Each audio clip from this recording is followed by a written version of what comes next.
ዋትስአፕ ፋሚሊዎቼ ዛሬ እንግዲህ ይዤላችሁ የመጣሁት ስለ ፍሪ ቪዛ፣ ስለ ኢምፕሎይመንት ቪዛ፣ ስለ ቪዚት ቪዛ ወይም ደግሞ ወደ ዱባይ በምን እንምጣ ለምትሉ ሰዎች እንግዲህ ይህ ቪዲዮ እስከ መጨረሻው ካያችሁት በጣም ይጠቅማችኋል። ሙሉ መረጃም ታገኙበታላችሁ። እንግዲህ ላይክ፣ ሰብስክራይብ ማድረግ እንዳትረሱ። ይመቻችሁ። እንግዲህ አብዛኞቻችሁ ወደ ዱባይ መምጣት ስትፈልጉ በጣም አወዛጋቢ የሚሆነው እንግዲህ ፍሪ ቪዛ ይሏችኋል፣ ኤምፕሎይመንት ቪዛ ይሏችኋል፣ ካምፓኒ ምናምን አይዲ ይሏችኋል፣ ቪዚት ቪዛ ይሏችኋል። በጣም ብዙ አይነት ነገር ይሏችኋል። ነገር ግን እዚህ ጋር ያለው ነገር የምትረዱ ከሆነ በጣም እዚህ ጋር የውሸት አለ። ሰዎችን ኢንተረስትድ ወይም ደግሞ በፍላጎት እንዲኖራቸው ለማድረግ የተደረገ ነገር ነው እንጂ ይሄ ነገር ሁለት አይነት ነገሮች ነው ያሉት። ያም ማለት ምን ሁለት አይነት ኤምፕሎይመንት ቪዛ አለ፣ ከዛ ቪዚት ቪዛ አለ። ነገር ግን እዚህ ጋር ልታውቁት የሚገባ አንድ ነገር አለ። ኤምፕሎይመንት ቪዛ ላወራችሁ ፈልጋለሁ። ኤምፕሎይመንት ቪዛ ማለት የስራ ቪዛ ነው። አንድ ሰው ከኢትዮጵያ ወደ ዱባይ መምጣት ከፈለገ ኤምፕሎይመንት ቪዛ ማሰራት ይችላሉ ደላሎች። ያ ማለት ምን ማለት ነው? ከአንድ ካምፓኒ ይሄዳሉ። ከአንድ ካምፓኒ ላይ ምን ቪዛውን ይገዙታል። ያ ማለት በሱ ስም ለማሰራት ወይም ደግሞ የሆነ ለምሳሌ የሆነ መዳበሪያ ፋብሪካ ሊሆን ይችላል፣ ወይም ደግሞ ብረታ ብረት ፋብሪካ ሊሆን ይችላል። እዛ ብረታ ብረት ፋብሪካ ይሄዱና ማኔጀሩን ያናግሩትና ምን ይገዙታል? ኤምፕሎይመንት ቪዛ በሱ ስም እንዲሰራ ነው። እዛ እንድትቀጠር ሳይሆን እንዲሰራ ያደርጋሉ። ከዛ በኋላ ከሱ ላይ ኤምፕሎይመንት ቪዛውን ይገዙና ለእናንተ እናንተን ያመጡበታል። እናንተም ምን ለማለት ቀጥታ ወደ ካምፓኒ ነው የምትገቡ ብለው ለማሳመን። ምክንያቱም ኤምፕሎይመንት ቪዛ የሚሰጠው ኦንሊ ካምፓኒ ብቻ ስለሆነ ማለት ነው።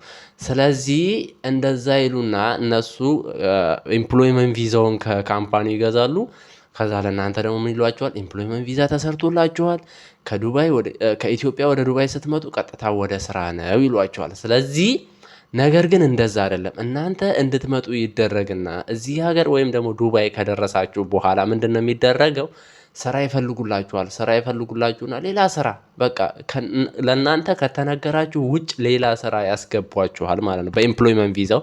ስለዚህ አንድ ሰው ኤምፕሎይመንት ቪዛ ስለተሰራለት ወይም ደግሞ ኢንተረስትድ ወይም ደግሞ ደስተኛ ሊሆን አይገባም። ምክንያቱም እንደሚገዛ ማወቅ አለባቸው። ያው ካምፓኒዎች ምንድነው ኤምፕሎይመንት ቪዛ ያሰሩና ከኢትዮጵያ ያመጣሉ። ግን እሱ ሬር ነው፣ በጣም አልፎ አልፎ የሚፈጠር ነገር ወይም በትውውቅና አለ እዛ ውስጥ የሚሰራ ሰው ካለ ጓደኛዬን ምናምን እሱንም ከማኔጀሩ ጋር ተግባብተው እሱ ሲሰራ ከወደዱትና በቃ አለ ምክንያት ከሆነ ነው። በዛ ሰዓት ደግሞ እናንተ ምንም የምታወጡ ወጪ የለም፣ የምትከፍሉትም ሆነ በቃ ለምንም የምታወጡ ወጪ የለም። ሙሉ ለሙሉ ካምፓኒው ሸፍኖ ነው ከወሰዳችሁም ደግሞ የሚወስዳችሁ። ነገር ግን ልክ እንዳልኳችሁ ምንድን ነው የሚያደርጉት እነዚህ ደላሎች ከሰው ወይም ከካምፓኒ አብዛኛውን ጊዜ ከትናንሽ ካምፓኒ ነው የሚገዙት። ምክንያቱም ትናንሽ ካምፓኒዎች ይህን ኤምፕሎይመንት ቪዛውን እንደ ስራ ነው የሚያዩት። ማለት ለእናንተ ኤምፕሎይመንት ቪዛውን ይሰሩላችኋል። ከሆነ ጊዜ በኋላ ምን ያደርጉታል? ካንስል ያደርጉላችኋል ማለት ነው። ካንስል በዛ ሰዓት የሆነ ያህል ብር ይሰራሉ። ለምሳሌ በዚህ ሀገር 1000 ድርሃም ራሱ ቢገዙት እስኪ አስቡት። 1000 ድርሃም ማለት ለምሳሌ አንድ ህንዳዊ ከሆነ በሀገሩ 23,000 ብር ሰራ ማለት ነው። ኢትዮጵያዊ ከሆነ ደግሞ ስንት ሰራ? ዊች ሚንስ አራውንድ 42,000 42,000 ብር ሰራ ማለት ያ ካምፓኒ። በየአንዳንዱ ሰው እንደዛ ይሰራል። 10 ሰው ካስገባ ወደ 42,000 በ10 ስታባዙ ወደ 420,000 ብር ወይም ደግሞ በህንዶች ከሆኑ ደግሞ ወደ 230,000 ብር ይሰራሉ ማለት ነው። እዛ ነው ካምፓኒዎች በጣም ትርፋማ ነው የሚሆኑት። ስለዚህ ኤምፕሎይመንት ቪዛ ተሰራለን ብላችሁ አምናችሁ በቃ ቀጥታ ካምፓኒ እመጣለሁ ብላችሁ አምናችሁ መምጣት የለባችሁም። እርግጥ ወደ ዱባይ መምጣታችሁ ትጠቀማላችሁ የሆነ ያህል፣ እንደዚህ ቀጥታ አይደለም። በጣም አለ አይደለ የእንቅልፍ ችግር አለ ሀገሪቱ። በቃ እንቅልፍ ይዛል እንደዚሁ በቃ ያለ የፈለግከውን ስራ ወይም ደግሞ እነዚህ በዩቲዩብ በቲክቶክ እና በተለያዩ ሶሻል ሚዲያ የምታያቸውን ህንፃዎችም ሆነ ምን ግን አታያቸውም። ሜቢ ከፍለህ ከሆነ ስራ በኋላ ሄደህ እየሄድክ ማየት ምናምን ትችላለህ። ግን በዛ ሰዓት ስለሚደብር አንተም አትሄድም። ስለዚህ ፋሚሊዎቼ ምንድነው የምላችሁ ኤምፕሎይመንት ቪዛ ይገዛል የሚለውን ያዙት እና ሌላኛው ደግሞ ፍሪ ቪዛ ነው የሚሏቸው አይደለ? ፍሪ ቪዛ የሚባል ነገር የለም። ዩኤኢ ውስጥ ሲጀመር ፍሪ ቪዛ የሚባል ነገር የለም። አሁንም እንዴት እንደሚያደርጉት ልንገራችሁ። ፍሪ ቪዛ ሲባል ምንድን ነው የሚያደርጉት? አሁንም ከካምፓኒ ነው የሚገዛው። እንዴት እንደሚያደርጉት ያም ማለት እናንተን አንድ ካምፓኒ አለ። ያን ካምፓኒ አሁንም ብር ከፍለው ነው። ምክንያቱም አንድ ካምፓኒ አይዲ ለአንድ ሰው ለማውጣት ቤት ያልሞላ ነው። ምክንያቱም እስኪ ለሜዲካል ስንት ነው የሚያወጣው? 500 ብር፣ ለአይዲው 300 ብር እና ያው ሌላ ተያያዥ ነገሮች የሚከፍለው እንኳ አለ ብንል ጥናቢል ከ1500 ድርሃም በላይ አይከፍልም። እንደውም 1000ም አይገባም ትክክለኛ ካልኩሌት ሲደረግ ማለት ነው። ስለዚህ እነሱ ግን ስንት ነው የሚሸጡት? 8500 ድርሃም። ይህ ማለት በኢትዮጵያ በ42 አባዙት ሜቢ ወደ 300 ምናምን ሺህ ብር ይመጣል ማለት ነው።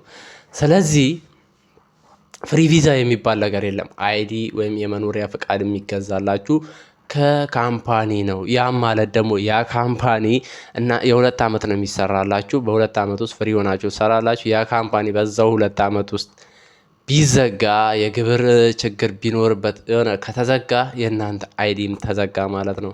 ሁለተኛ ደግሞ ያ ካምፓኒ እናንተ ማሳደስ በምትችሉበት ሰዓት ሰውየው ካልታወቀ ወይም ሰውየው ከሌለ አሁንም አይዲያችሁ ይከስራል ማለት ነው። ስለዚህ ፍሪ ቪዛ የሚባል ነገር የለም። ፍሪ ቪዛ የሚሉት ካምፓኒ አይዲውን ይገዙታል። ወይም ደግሞ ይሄ ኤምፕሎይመንት ቪዛ ከተሰራላችሁ በኋላ አንድ ካምፓኒ ሲቀጥራችሁ የሚሰራላችሁ እንትን አለ፣ ይሄ አይዲ ያለ አይደለ? ያንን አይዲ ካምፓኒ ላይ ገዝተው ነው ለእናንተን ይሰጣል። በዛ ሰዓት በጣም ብዙ ብር ነው የሚያተርፉት። ምክንያቱም አንድ ደላላ 2000 ድራም ራሱ ቢያተርፍ አራውንድ 84,000 የኢትዮጵያን ብር ያተርፋል ማለት ነው ከአይዲያችሁ ብቻ። ስለዚህ ፍሪ ቪዛ መጣን ምናምን እያላችሁ ይሄ እንትናት በሉ። ይሄ የመረጃ ጉድለት ነው። ፍሪ ቪዛ ዩኤኢ ውስጥ የለም። ዩኤኢ ውስጥ ካሉ ቪዛዎች መካከል በጣም ብዙ አይነት ወይም ከ7 ከ8 በላይ ቪዛዎች አሉ። ብሉ ቪዛ የሚባላል። ይህ ብሉ ቪዛ ለኮንተንት ክሪኤተሮች ለበቃላ ለሀገሪቷ ለአስተዋጽኦ ለሚያደርጉ ሰዎች ብቻ ነው የሚሰጠው። እሱም የ10 ዓመት ቪዛ ነው። ይህ ለማንም የሚሰጥ አይደለም። ይህ ብሉ ቪዛን ለማሰራት ሜቢ እስከ 6 ወር የቪዚት የሚሆን የአላላ የመኖሪያ ፍቃድ ይኖራቸዋል። ያም ማለት እስከ 6 ወር ድረስ ይህን ብሉ ቪዛ እንድታሰሩ የዩኤኢ መንግስት ፍቃድ ይሰጣችኋል። የሆነ አለ አይደለ? ቪዛ መግዛት ትችላላችሁ የ6 ወር ያንን እስክታስጨርሱ ማለት ነው። እሱም ደግሞ ለልዩ ሰዎች ኢንቫይሮንመንታል ወይም ደግሞ ይሄ አካባቢን ለሚጠብቁ አካባቢ ስንል በቃ ኢኮሲስተሙ ላይ በጉልህ አስተዋጽኦ ለሚያደርጉ ሜይ ቢ በግሪን ሀገሪቷን ግሪን ማድረግ ሊሆን ይችላል። ብቻ በተለያዩ ምክንያት በጣም ግን ምሁር ለሆኑ ሰዎች የሚሰጥ ነው። ሁለተኛ ደግሞ ኮንተንት ክሪኤተሮች ደግሞ በጣም ፌመስ በጣም አላደል ተጽዕኖ ፈጣሪ ለሆኑት ይሰጣል። ይህ ብሉ ቪዛ የምንለው ብቻ ለብዙ ሰዎች ይሰጣል። በጣም ለምሁራንም አላደል በጣም ለብዙ ለሳይንቲስቶችም ይሰጣል። ይህ ሁለተኛው ደግሞ ጎልደን ቪዛ ይባላል። ይህ ጎልደን ቪዛ ደግሞ እሱም ለብዙ ሰዎች ይሰጣል። የራሱ የሆነ ክራይቴሪያ ያለው ግን አብዛኛውን ጊዜ 2 ሚሊዮን ድርሃም ወይም በኢትዮጵያ ወደ 84 ሚሊዮን የኢትዮጵያን ብር አውጥታችሁ እቤት ወይም የሆነ እቤት ስገዙ ወይም ፕሮፐርቲ ስገዙ የሚሰጥ ነው ይሄ ጎልደን ቪዛ የሚባለው ማለት ነው። እሱም ያው ለብዙ እሱም የሆነ ነገር አለው። ሶስተኛው ደግሞ ምንድነው? በጣም ብዙ ናቸው። እኔ ሁሎችንም ላስታውሳቸው አልችልም። ስለዚህ ያው እናንተ ከዚህ ውስጥ ልትኖሩም ስለምትችሉ ይሄኛው አሁን ወሳኝ ነው ብዬ አላስብም። ስለዚህ ያው አይዲ ፍሪ ቪዛ የሚባል ነገር እንደሌለ ማወቅ አለባችሁ። ይህ ወሳኝ ነገር ነው የምላችሁ። ሌላኛው ደግሞ ዱባይ ስንመጣ 84,100,000 150,000 ብር በወር እንሰራለን ትሰራላችሁ ይሏችኋል ደላሎች። እንደዛ የሚባል ነገር የለም። አዎ 80 ምናምን ሺህ የሚሰሩ ሰዎች አሉ፣ ግን እሱ ሬር ነው። አብዛኛውን ሴቶች ናቸው። ወንዶችም ከሆኑ ደግሞ የመንግስት ሴክተር ውስጥ ለተቀጠሩ እና ትላልቅ ካምፓኒ አብዛኛው እንደውም ትላልቅ ካምፓኒ ደሞዝ አይከፍልም። የሚከፍለው ትናንሽ ካምፓኒዎች ናቸው። ሁለተኛንም በቃ አለ አንዳንድ ካምፓኒም ደግሞ ይከፍላል 2,000 ምናምን ይከፍላል። አሁን እኔ የሆነ ጓደኛ ነበረ አብረን ከምንሰራበት ካምፓኒ ወጡ ሆቴል ውስጥ 2,200 ድርሃም ነው። ያም ማለት በኢትዮጵያ ወደ ወደ 88,000 ኖ ወደ 90 ምናምን ሺህ ብር ይከፈለዋል ማለት ነው በወር። ግን ከዛ ውስጥ ለምግብ ያወጣል፣ ለቤት ያወጣል። ያም ማለት በቃ ወደ 70 ሺህ ብር ምናምን መቆጠብ ይችላል ልጁ ማለት ነው። ይህ አጋጣሚ ነው፣ አይገኝም በሚለው ብትይዙት የተሻለ ነው። ሁለተኛ ሌላ ደግሞ ሊሏቸው የሚችሉ ታክሲ ትገባላችሁ። ታክሲ አትገቡም። ዝም ብሎ ታክሲ መግባት የሚባል ነገር የለም። ታክሲ ያው ይገባል በነፃ ምናምን፣ ግን 6 ወር ሙሉ ምንም አይነት ክፍያ አታገኙም። የምታገኙትም ክፍያ የምግብ 500 ብር በየወሩ ነው። ያንንም ለመግባት ደግሞ እንግሊዘኛ ማወቅ አለባችሁ።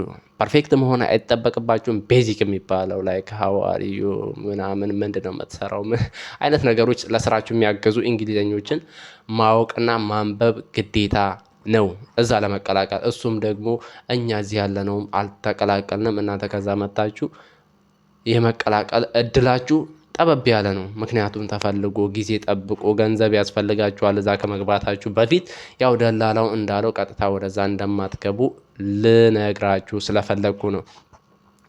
ሁለተኛ ደግሞ አብዛኛው ሰው እዚህ ስራ የሚያጣበት ትልቁ ምክንያት ምን ይመስላችኋል? አብዛኛው ሰው እዚህ ስራ የሚያጣበት ወንዶች አብዛኛው ስራ ይንቃሉ። እኔ ይሄንን አገር ቤትም ሰርቼው አላቅም። ይሄን ደግሞ ምናምን እያሉ በቃ በዛ ምክንያት በጣም ስራ ይጠፋል። ይሄንን ደግሞ ያው ሊፈታ ይገባል እንደዚህ አይነት ነገር እንግዲህ ከውስጣችን ካላወጣን አገር ቤት እኮ በቃ ደሃ ባንሆን እዚህ አንመጣም። ስለዚህ ዊ ሃቭ ቱ ኖ ሁ አር እንደሚባለው እኛ ማን እንደሆን ማወቅ ራሳችንን ማወቅ አለብን እኮ። ስለዚህ በዛ ምክንያት ነው። ግን ምንም ቢሆን ምን እኔ ሴቶችም አንዳንዴ በቃ ክፍያው እንዲህ ነው ምናምን፣ እርግጥ ለሴቶች ይከፈላል፣ በጣም ነው የሚከፈለው። ግን እሱም ሬር ነው ማለት ለሁሉም አይከፈልም። እሺ ሴት ሆና 2,000 የምትሰራ አውቃለሁ። ሴት ሆናም ደግሞ በዛው ልክ ደግሞ 3,000 የምትሰራም አለች። ስለዚህ ዱባይ አንዳንዴ ቻንስ ይጠይቃል፣ እድል ይጠይቃል ምናምን። በጣም እዚህ የሚያለቃቅሱ ሰዎች ወንዶችም አሉ። በጣም የሆነ ስራ ከገቡ በኋላ በጣም ያለቃቅሳሉ። ለምን እንደዛ እንደሚያደርጉት ባላቅም በጣም ያለቃቅሳሉ። ይሄ ነገር እንኳ ያው የሰውን ኢንተረስት እንትን ለማለት ነው። ሆነም ቀረ ሙሉ ለሙሉ ከኢትዮጵያ ዱባይ ወይም ዩናይትድ አረብ ኤሚሬት ይሻላል። ያው ዱባይ ከተማ ነው፣ ዩናይትድ አረብ ኤሚሬት ነው ሀገሪቷ ማለት ነው። ስለዚህ ዱባይ ለመምጣት ስትፈልጉ ቁርጠኝነት የተባላችሁትን እንደማታገኙ በቃ ላይ የሆነው ይሁን ዋናው ስራው ነው ብላችሁ መምጣት የምትፈልጉ ሰዎች ካላችሁ ነው ወደ ዱባይ መምጣት ያለባችሁ። ስለ ሙቀቱ ብዙም አሳሳቢ ነገር አይመስለኝም። ምክንያቱም ሙቀቱ 3 ወር ብቻ ነው፣ ሌላው ኖርማል ነው፣ ይለመዳል። ይህ ከ3 ወሩም ደግሞ 1 ወሩ ይሞቃል። ቀኑ በጣም ነው የሚሞቀው፣ ማታው ብዙም ነው። 2 ወሩ ግን ማታው ንፋሱ ራሱ ያቃጥላል ብትሉት ይቀላል። በጣም ነው የሚሞቀው፣ በጣም ከምትሉት በላይ። ስለዚህ ፀሐይ እንግዲህ ያው ዩኤኢ የግሏ ነው። ይህም ደግሞ ለ3 ወራት ይዘልቃል። ሙሉ አመቱን አይደለም። አብዛኛው ወራት የሚገርሙ ናቸው። በተለይ ማታው ማለት ነው። ማታው ያም ማለት ወክ ላድርግ ብትል ወደ ማታ ላይ በቀዝቀዝ ያለ ነው፣ ደስ ይላል። ሌላኛው ወር ደግሞ የሆነ ስትሄዱ ወክ ስታደርጉ ምናምን በቃ አይበርድም፣ አይሞቅም፣ ደስ ይላል። ግን እነዛ 3 ወራት ጀስት ጽናት ይፈልጋሉ ማለት ነው። ሙቀቱንም ፈርታችሁ እንዲህ ነው አመቱን ሙሉ ምናምን ካሏችሁ እንደዛም የሚባል ነገር እንደሌለ ላሳያችሁ ነው። ዋትስአፕ ፋሚሊ እንግዲህ አሁንም ላይክ፣ ሰብስክራይብ፣ ኮመንት ማድረጋችሁን አስተያየት መስጠታችሁን እንዳትረሱ። እንግዲህ አባል እንድትሆኑ እየጋበዝናችሁ እንግዲህ እንደዚህ እያልን እየቀጠልን ነው። ሌላኛው ደግሞ አንድ ልነግራችሁ የሚገባው ነገር ዩናይትድ አረብ ኤሚሬት ስትመጡ ባንክ ለመክፈት በመድኃኔዓለም ዝገት ነው ማለት ነው። ዝገት ነው። እንዴት መሰላችሁ? እኔ ባለፈው ባንክ ቤት ልከፍት አፕሊኬሽን አወረድኩና ከዛ ምን ቢል ጥሩ ነው የ5,000 ብር ደሞዝተኛ መሆን አለብህ ይላል። የ5,000 ብር ደሞዝተኛ መሆን አለብህ። 5,000 ብር ደሞዝተኛ ማለት በኢትዮጵያ ወደ 200 ምናምን ሺህ ብር ሊከፈላችሁ ይገባል ማለት ነው። ያንን በየወሩ እንትን የማትሉ ከሆነ 25 ድርሃም ከአካውንታችሁ ይቀነሳል በየወሩ ማለት ነው። እና በቃ እኔ ምንም ልል አልቻልኩም። ቀነሱት ነው ያልኩት። ቀንሱት፣ እኔም አልከፍትም። ምን አማራጭ አለኝ? ለዛ አልታደልኩም። እኔ 5,000 ድርሃም በወር ለመቆጠብ ለጊዜው አልታደልኩም። ከሆነ ሰዓት በኋላ ሊመጣ ይችላል። አሮን ነው ከሆነ ሰዓት በኋላ ከዛም በላይ እኮ ሊሆን ይችላል። ማቀው ታሪክ የለም። ግን ለጊዜው ለዛ አልታደልኩም በሚለው አለፍኩት ማለት ነው። ምንም አማራጭ የለኝም። ግን አይሆን ባንክ ከፍቼ ነበረ ይባላል ስሙ ኤም ባንክ ነው የሚለው እንግዲህ የሶፍትዌሩ ማለት ነው። ይሄ ኤም ባንክ የሚባለው ምንም አይነት ገንዘብ ይሄን ያህል ክተቱ ይሄን ያህል ክተቱ የሚባል ነገር የለም። ትከፍታላችሁ፣ ደስ ያላችሁን ትቆጥባላችሁ ምናምን። ነገር ግን በአቅራቢያ ስለሌለ እሱንም ልጠቀመው አልቻልኩም። ከፈትኩት ክሬዲት ካርድ ምናምን ዴቢት ክሬዲት ካርድ ከሁለት አንዱ ብቻ አወጣውኝ። 26 ድራም ቀጣኝ። ያው እሱንም ደግሞ ቤት ለማምጣት ምናምን ተብሎ የተቀጣሁት ነው። ከዛ ደወሉልኝ የት እንደምሰራ እዚህ ነው ምናምን ምሰራ ካልኳቸው በኋላ ረሱት ነው የምላችሁ። እንትኑንም አልወሰድኩም አልከፈልኩምም። ግን ይሄ እንደዚህ አይነት 26 ምናምን እያላችሁ ቅጣታችሁን የማከፍሉ አይነት ሰዎች ከሆናችሁ በኋላ በጣም አደጋ አለው። ያም ማለት እናንተ አሁን ለምሳሌ መኪና መግዛት ፈልጋችኋል ወይም ደግሞ ቤት መግዛት ፈልጋችሁ ያው እዚህ ሀገር ኖርማል ነው እንግዲህ ከባንክም ከሆነ ቦታ ገንዘብ መውሰድ ኖርማል ስለሆነ በዛ ሰዓት ለመውሰድ ስትሄዱ ያችን ትንሽ ብር ያልከፈላችሁ ይሄንን የሚባል ነገር ሊኖር ስለሚችል እንደዚህ አይነት ትናንሽ ብሮች እንዲኖርባችሁ አትፍቀዱ። እንግዲህ ያው ለዛሬ ይዤላችሁ የመጣሁት ይሄን ብቻ ይሁን ማለት ያሬቃ ጓልሞላ ምንድን ነው እስኪ ምን አይነት መረጃ ልጨምርላችሁ ብዬ በቃ ቲንክ ሳደርግ የመጣልኝ ምንድን ነው መሰላችሁ? በቃ ምን ልበላችሁ ፋሚሊ በቃ ወሬ ጠፋብኝ ነው ብላችሁ እግዚአብሔር ወሬ ጠፋብኝ። እሺ ምን ላድርግ? በጣም ልሰራ እንትን እያልኩ ነው። በቃ ታይትሉም አለቀ። ሰፋ አድርጎ ማውራት ምናምን ብዙም አልችልም። በቃ ፋሚሊ ብላችሁ ከፍታችሁ ትሄዱ ምን አማራጭ አለ? ዊ ዶንት ሃቭ አናዘር ቾይስ። እናንተ ከፍታችሁልን ዋች አወሩ ካላደገ ሰብስክራይቡ ካላደገ በቃ እኛም ከሆነ ጊዜ በኋላ የሚገራርሙ ኮንተንቶችን እንሰራለን። ስለ ዱባይም ሊሆን ይችላል።